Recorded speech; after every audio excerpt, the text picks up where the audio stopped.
કેમ આરામ કીધું પાણી પાણી પીવું છે પાણી ઠંડુ પીવો ને પાણી ચલો આ પાણી લઈ જવાનું આપણે અરે ઠંડુ પાણી આ લે તમને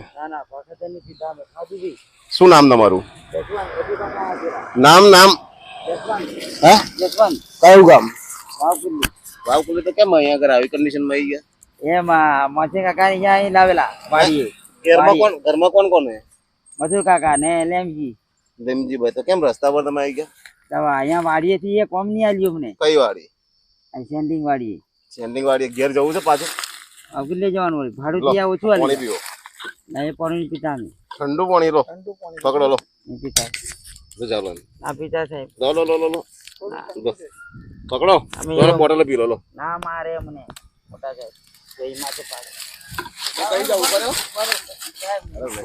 નહીં મારે કોઈ કદમ નહીં મારે તારે નાવો તો નવડાવી દીધી ચાલ જો સાંભળો મારી વાત સાંભળો પેલા જો આવું બધું આ લઈને ફરીએ ને તો કોક શું આપણને આમ છે કોક ગાંડો એમ કે શું કે આપણાથી માણસો ભાગી જાય ને એક કામ કરવું નવા કપડા આલું છું આ વાર ને બધું કપાઈ દઈએ બરાબર અને સરસ મજાનો તૈયાર થઈને પછી તમારે ઘેર જવું ઘેર કાં પછી આપણે જમવા જઈએ હોટલમાં ના મજૂરી શાંતિ હા સેન્ટિંગમાં જવું સેન્ટિંગમાં લઈ જઈએ બરાબર અને આ બધું ફ્રેશ થઈ જઈએ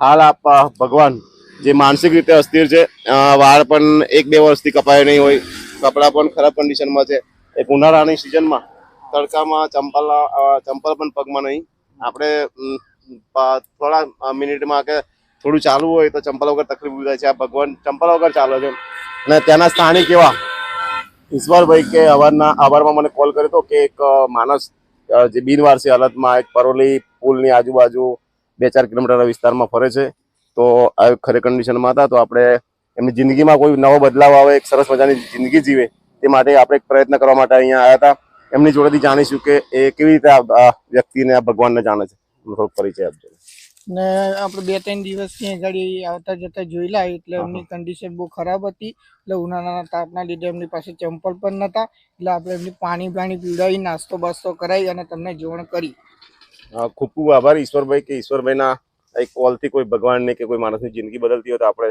એક કામ અવશ્ય કરવું જોઈએ કે જેના થકી એક માણસ પોતાની જિંદગી સારી રીતે જીવી શકાય માણસ કોઈક આઘાતને કારણે કે કોઈક પરિસ્થિતિના સમયના આધારે કોઈક બનાવને આધારે આવી કન્ડિશનમાં આવી જતા હોય પરંતુ આપણે એક સેવાની ભાવનાથી એક માનવતાની દ્રષ્ટિએ થોડી ઘણી મદદરૂપ થઈએ તો એની લાઈફમાં ખરેખર એક બદલાવ આવી શકે અત્યારે ખરાબ કન્ડિશનમાં પણ થોડા જ સમયમાં તમે અમારા વિડીયોમાં બન્યા રહ્યો તમને બતાવીશું કે અત્યારે ખરાબ કન્ડિશનમાં પણ એક 5-10 મિનિટમાં કે અડધા કલાકમાં આ ભગવાનની જિંદગીમાં આપણે એક બદલાવ આવશે અને એક સરસ મજાની જિંદગી જીવશે અને તમે પણ તમારી આસપાસ કોઈ પણ આવા વ્યક્તિ દેખાય તો જરૂર અમારો સંપર્ક કરજો જેથી કરીને આપણે આવા બિનવારસી નિરાધાર જે માનસિક રીતે અસ્થિર છે જે સમાજ અને દુનિયા જેમને ગાંડા કહે છે એવા લોકોની મદદરૂપ કરીને એક સરસ મજાની જિંદગી જીવવામાં આપણે એક સહભાગી બનીએ તો તમે અમારા વિડીયોમાં અંત સુધી બન્યા રહો હાલમાં ભગવાનને આપણે એક 2-5 મિનિટમાં બનાવી દીધા છે અને હવે ફ્રેશ કરીને આપણે આપણી સંસ્થામાં ત્યાં રહેવા જમવાની અને માનસિક સ્થિતિ સુધરે તે માટે અહીંયાથી રિફર કરવાના છે તો અંત સુધી વિડીયોમાં બના રહો અને અમારા વિડીયોને વધુમાં વધુ શેર કરી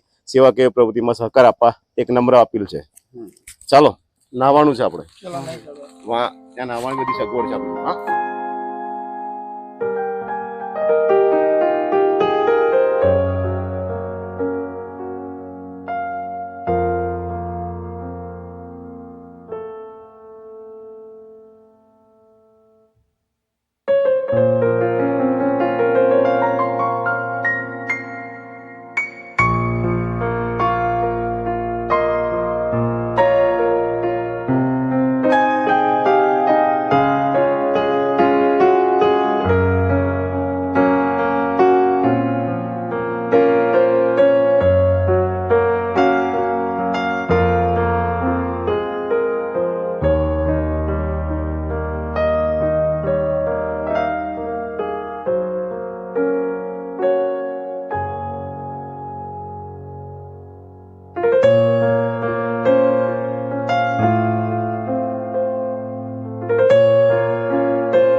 થોડા સમય પહેલા આપણે આ એક ભગવાનને રોડ સાઈડ ઉપરથી પિકઅપ કર્યા હતા અને સ્થાનિક એવા પરોલીના ઈશ્વરભાઈ, રામદેવ હોટલના જે અહીંયા પરોલી ચોકડી પર ચલો છે એવા ભવરભાઈ, એકબીજા સાથી મિત્રના સહયોગથી, તમામ મિત્રોના સાથ અને સહકારથી આજે એક આ માનસિક રીતે અસ્થિર માણસ જે આપણા ઘોઘંબા તાલુકાનો જ બતાવ્યો છે, પરંતુ 2-4 દિવસથી જે પરોલીની આજુબાજુ ખરાબ કન્ડિશનમાં રહેતા હતા, તો એમના સાથ અને સહકારથી આજે એક 5-10 મિનિટમાં સ્વચ્છ કરીને થોડા માનસિક રીતે 50% સુધારો આવ્યો છે. આપણે એમના પરિવારની શોધખોળ કરીશું, પરિવારમાં એમને કોઈ રાખે એવું તો રાખીશું, અને પરિવારમાં કોઈ હોય નહીં આગળ પાછળ બિનવારસી હશે તો આપણે એમને કાયમ માટે રહેવા જમવાની અને એની માનસિક સ્થિતિ સુધરે તે માટેની તમામ સગવડો આપવાના છે. તો હાલ એમને પૂછીશું ક્યાંના છે, શું નામ બતાવે છે, તો એમની જોડેથી જાણીશું. શું નામ છે તમારું? જસવંત મથુર. જસવંતભાઈ મથુરભાઈ. હા. કયું ગામ? વાવકુંડી. વાવકોલ્લી. હા. કયા ફળિયામાં વાવકોલ્લી? કરોડ ફળીને એક હતોર ફળી કહેવાય. હાથોર ફળિયું. હા, ઘરમાં તમારા પપ્પા હતા, ઘરમાં તમારા મમ્મીનું નામ શું છે? સમરજબેન કાળુમોહનસિંહ. સમરથબેન કાળુભાઈ. હા, કાળુમોહનસિંહ. બરાબર. તમારા ભાઈ છે? હા, રેમજીભાઈ. લીમજીભાઈ. હા. હાલ વાવકુંડી. વાવકોલ્લીના બતાવી રહ્યા છે જસવંતભાઈ. તમે ઓળખતા હોય કે જાણતા હોય તો જરૂર અમારો સંપર્ક કરજો. હાલ આપણે આપણી જોડે છે, અને કોઈ આ વ્યક્તિ વિશે જે વાવકોલ્લીમાં એના ફેમિલી વિશે કોઈ ડિટેલ હોય તો જરૂર અમને બતાવજો. તો અને ફેમિલી ના હોય કે એની બિનવારસી હોય તો આપણે એને કાયમ માટે રાખવાના છે. અને ફરીથી તમામ મિત્રોના સહકાર કે જેમના સહયોગથી આજે એક વ્યક્તિની જિંદગીમાં બદલાવ આવ્યો, તો ખાસ ઈશ્વરભાઈ, ભવરભાઈ અને બીજા સાથી મિત્રોનો હું આભાર માનું છું કે જેમના સહયોગથી આજે એક વ્યક્તિના જીવનમાં નવો બદલાવ આવ્યો છે. આપણે હાલમાં નજીકના પોલીસ સ્ટેશનમાં વેરિફિકેશન કરાવીશું અને પછી ત્યાંથી સંસ્થામાં કાયમ માટે આપણે રિફર કરવાના છે.